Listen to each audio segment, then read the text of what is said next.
Shutdown, stalemate, and hundreds of thousands going without paychecks. What's next? NewsHour special correspondent Jeff Greenfield joins us now from Santa Barbara.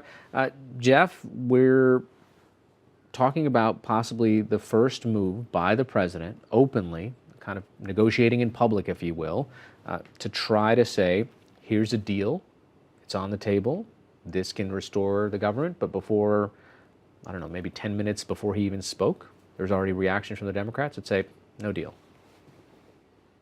Look, what makes this so difficult is that you're talking about an issue, immigration on the wall, that is central to the base now of both parties.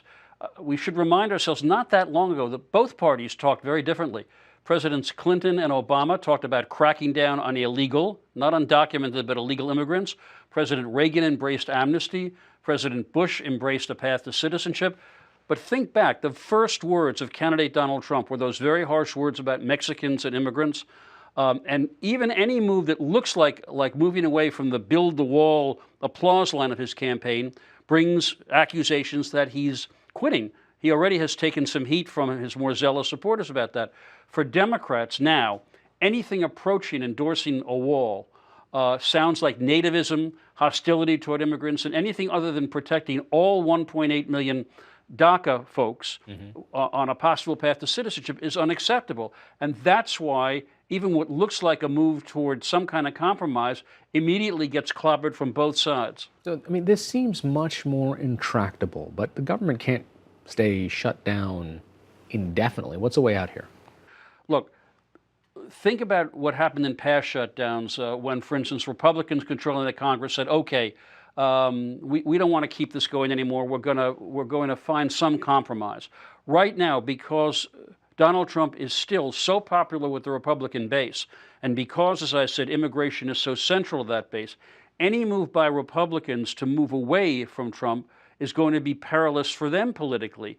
So unless they begin to feel real political heat, or somehow if the public opinion changes and Democrats are blamed, it's very hard to see what will change. And I don't mean to be grim, but what would really move the needle is if something really awful happened, like, for instance, the complete shutdown of the American air transport system if all the TSA workers go out.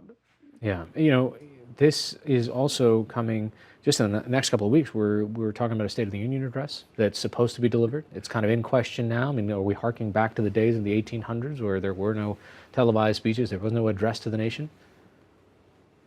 Well, it's another once unthinkable norm that has just gone by the wayside. I was thinking that 20 years ago, close to the day, President Clinton gave a State of the Union speech to Congress a month after the House of Representatives had impeached him.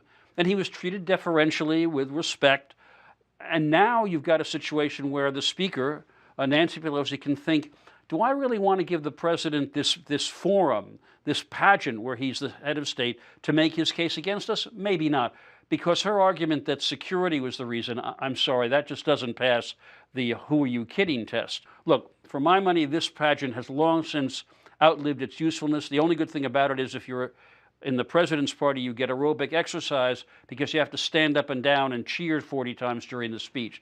It's an archaic process that I think we could all be well served if we went back to the 19th century and just had written State of the Unions. And finally, the stories that you like to point out that were sort of undercovered this week? Well, like take this pesky economy issue. The Council of Economic Advisors has said, you know, we underestimated the cost of the shutdown.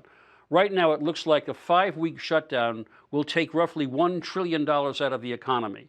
You have the question of whether the trade war with China will or will not happen. China seems to be saying we're going to let a lot more goods into, American goods into China, but if they don't, the combination of the shutdown, a trade war, and that $1 trillion deficit is going to mean that this now robust economy takes a tumble. And unlike other recessions, which happen for cyclical reasons, this would have been all preventable but for the political chaos we seem to find ourselves in.